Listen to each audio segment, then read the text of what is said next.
अंजलि और बाकी के लोग भी उसके इस तोहफे को देखकर चौंक गए थे और फिर उसके बाद उसने जो कहा वो सुनकर तो और भी चौंक गए थे। जैसे ही उस आदमी ने अपना कमेंट खत्म किया, इधर से गर्वित और प्रीतम के मुंह से एक साथ निकला, अरे वाह क्या बात कही है, जियो मुरारी। इधर कमेंट सेक्शन में भी जो लोग अभी तक गर्वित और प्रीतम की टांग खींचने में लगे हुए थे, उन्होंने भी उस आदमी की तारीफ करना शुरू कर दिया था। हाँ यार, एक आदमी को कैसा होना चाहिए, हमारे नए एडमिन जैसा होना चाहिए। भाई ये आदमी पैसे नहीं अनुभवों से बात करता है, क्या बात है।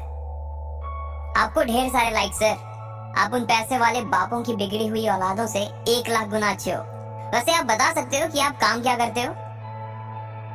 जब एडमिन की तारीफ में ये सब कमेंट आने लगे तो आकाश अपने आप ही शांत हो गया था और थोड़ी देर में उसने चैट रूम भी छोड़ दिया। जैसे ही उसके गायब होने का नोटिफिकेशन चैट रूम में आया तो गर्वित समेत सारे लोग उसके ऊपर हंसने लगे। अंजलि, ये चैट रूम का एडमिन कौन है? तभी अंजलि के पीछे से एक आवाज आई। अगले ही पल एक लड़की अंजलि के बगल में आकर लेट गई और कैमरे की तरफ देखकर हाथ हिलाने लगी। उस लड़की के बाल लंबे, चेहरा हल्का सा लंबा और नाक तीखी सी थी। उसने भी थोड़ा मेकअप किया हुआ था, जो बिना कुछ सोचे ही अंजलि के लाइफ में घुस आई थी। हेलो गाइस, ये मेरी फ्रेंड और मेरी रूम पार्टनर डिंपल है। मुझे तो लगता है कि ये मुझसे भी ज्यादा सुंदर है। अब आप ना मुझसे थोड़ा सा ध्यान हटाकर इसके ऊपर थोड़ा सा ध्यान दीजिए। वैसे मैंने इसकी लाइव का लिंक कमेंट सेक्शन में डाल दिया है, आप जा सकते हैं वहां। अंजलि ने डिंपल का इंट्रोडक्शन करवाते हुए कहा। डिंपल भी अंजलि का लाइव देख रही थी। जब उसने देखा कि उसके कमेंट सेक्शन में 5 चांद पड़े हुए थे तो उसका दिमाग ही खराब हो गया। वो अपने मन में इन चारों के पैसे जोड़ रही थी और अचानक उसके मुंह से निकला 50,000। उन चांदों को देखकर डिंपल का भी मन कर रहा था कि वो उस अमीर आदमी से मिले और बात करे जिसने अंजलि को इतना बड़ा तोहफा दिया था, लेकिन उससे पहले वो इस आदमी के बारे में जानना चाहती थी। उसने अंजलि के सामने देखा और पूछा, अंजलि तुमने मेरे सवालों का जवाब नहीं दिया यार। मैं पूछ रही हूँ ये आदमी कौन है? ना सिर्फ डिंपल बल्कि सभी लोग ये बात जानने के लिए बेताब थे कि आखिर वो आदमी था कौन जिसने एक ही झटके में अंजलि के ऊपर 50,000 रुपए कुर्बान कर दिए थे। अंजलि ने डिंपल की ओर देखा और कहा, यार पता तो मुझे भी नहीं है ये कौन है, नाम तो मुझे भी नहीं मालूम है और देखने से भी ऐसा ही लग रहा है कि ये सर मेरे लाइफ पर आज पहली दफा आए हैं। सर आप अभी भी यहीं पे है ना या गए? अंजलि ने लाइव में पूछा और इतने में उधर से उस आदमी का हाँ का मैसेज कमेंट सेक्शन में आ गया। उसका कमेंट पढ़ते ही डिंपल भी मारे खुशी के पागल हो गई थी। उसने फौरन ही उसे इम्प्रेस करने के लिए कहा, सर आप सच में ही बहुत ही कूल हो, मैं तो आपकी फैन हो गई। आपने मेरी दोस्त अंजलि को 5 चांद दे दिए, ये तो सच में बहुत कूल है। वैसे मैं आपको बताना चाह रही थी कि मैं भी अपना खुद का लाइव शुरू करने की सोच रही थी, तो क्या आप मेरे भी लाइव से जुड़ेंगे?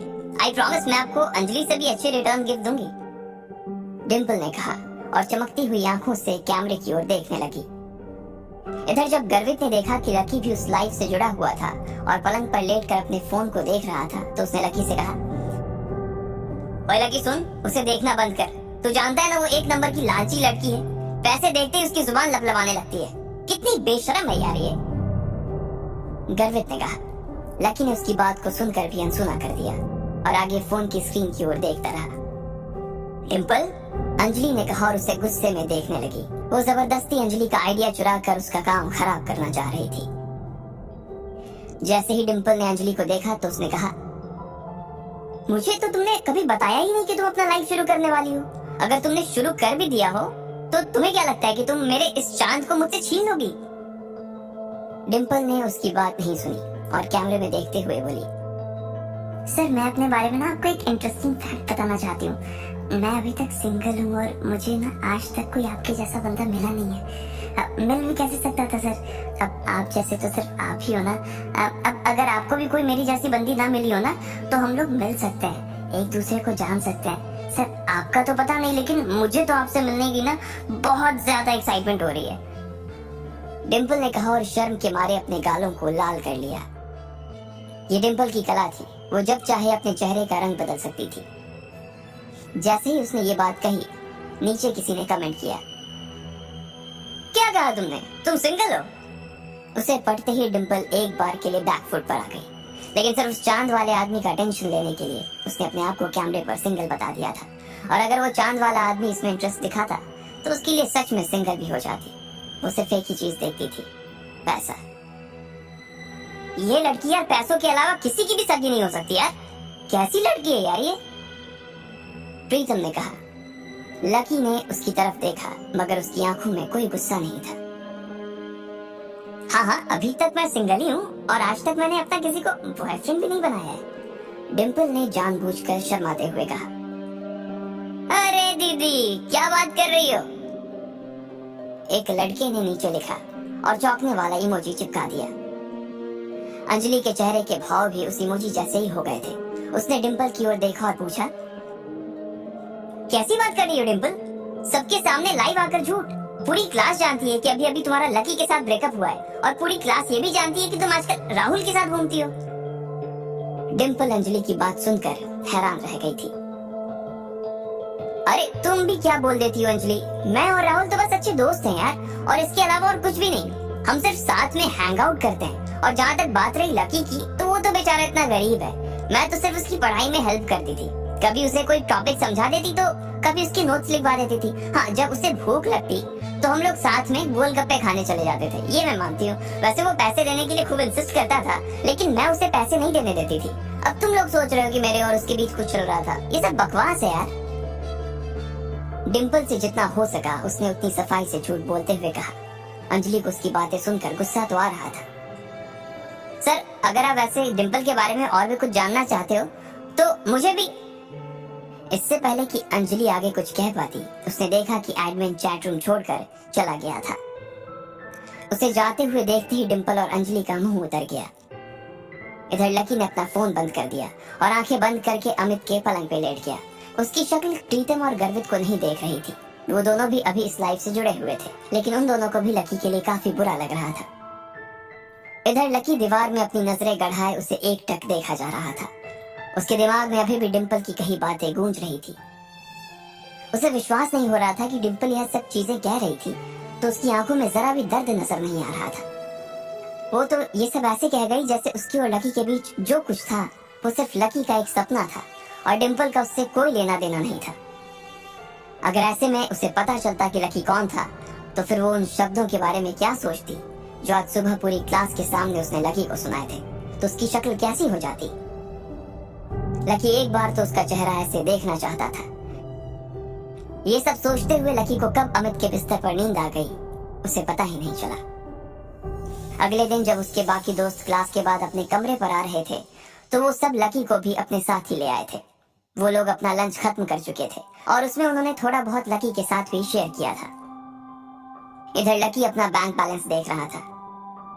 कल जो 50,000 उसने खर्च किए थे, उसे लग रहा था कि उसने समंदर में से सिर्फ एक बूंद पानी निकाल ली थी।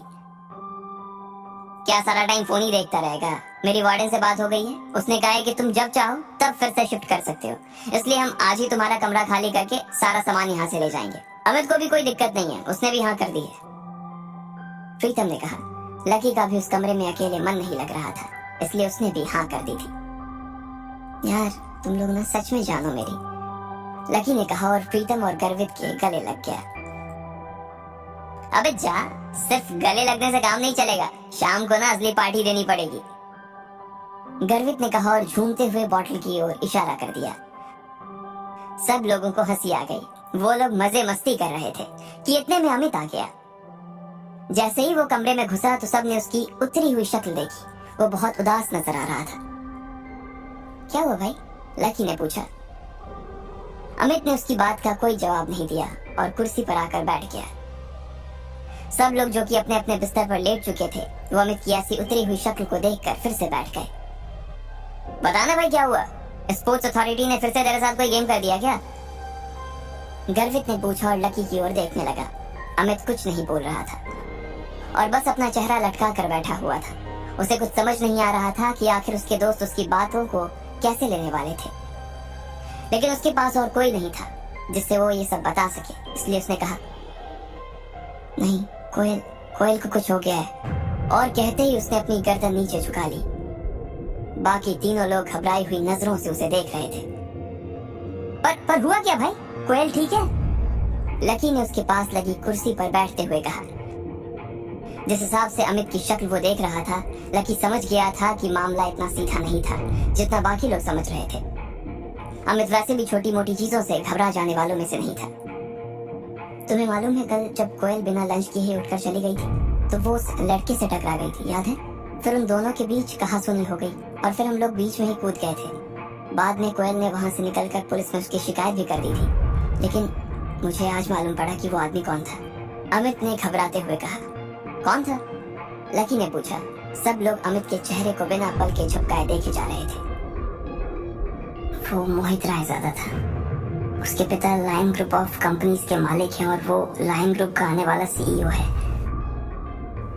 Lion group? प्रीतम के मुंह से निकला। उसने अभी जो सुना था उस पर विश्वास ही नहीं कर पा रहा था वो, इसलिए चौंक कर उसने अपनी कानों को 2-3 बार खुजाया। भाई, लायन ग्रुप तो दिल्ली की 10 सबसे बड़ी फर्मों में आता है ना? अरे यार, कोयल ने कितनी बड़ी मुसीबत ले ली है। जब लकी ने उसे शांत करवा ही दिया था तो फिर उसे पुलिस स्टेशन जाने की क्या जरूरत थी यार? गर्वित ने कहा। अचानक ही कमरे में बैठे सभी लोगों की नींद खुल गई थी और उनके दिमाग की बत्तियां जलनी शुरू हो गई। लकी देख पा रहा था कि गर्वित अभी भी बड़बड़ाए जा रहा था, इसलिए उसने उसे शांत करवाने के लिए कहा। हाँ, लेकिन कोयल भी तो किसी बड़े परिवार की बेटी है ना भाई। भाई, उसके पिता का अकाउंट अगर न्यू सिटी बैंक में है तो वो भी तो पावरफुल होगी ना, लकी ने कहा। भाई, उसके पापा की कोयल ग्रुप ऑफ कंपनीज नाम से फर्म तो है, वो भी बहुत बड़ी है, लेकिन लायन ग्रुप के आगे वो कुछ भी नहीं है यार। और मैंने तो ये भी सुना है कि लायन ग्रुप और कोयल ग्रुप के बीच कुछ प्रोजेक्ट्स पर पार्टनरशिप चल रही थी। लायन ग्रुप ने कोयल ग्रुप को कुछ काम दिलवाया हुआ था, लेकिन अब इस झगड़े के बाद वहां से कोयल के पिता के पास एक लेटर आया है और अब वो कह रहे हैं कि उनकी सारी पार्टनरशिप वो खत्म कर रहे हैं और ये भी कहा है कि आगे से वो कोई काम नहीं करेंगे। ये सुनते ही ना भाई, कोयल के पापा सख्ते में आ गए। बस यही समझ कि उन्हें हार्ट अटैक नहीं आया है, वरना हमारे बीच नहीं होते वो आज, अमित ने कहा। लकी उसकी बात को सुनकर सोच में पड़ गया। आखिर इस सब में वो क्या कर सकता था? फिलहाल तो उसे कुछ समझ नहीं आ रहा था, लेकिन अभी उसके लिए कुछ न कुछ करना जरूरी था। मारे गए भाई, मारे गए। गर्वित अभी भी अपने आप बड़बड़ा रहा था। उसके बोलने के बीच ही अमित का फोन बजने लगा। सब लोग उसके फोन की घंटी की आवाज सुनते ही शांत हो गए थे। आखिर किसका था वो फोन? कोयल की वजह से इन तीनों के ऊपर क्या संकट आने वाला था?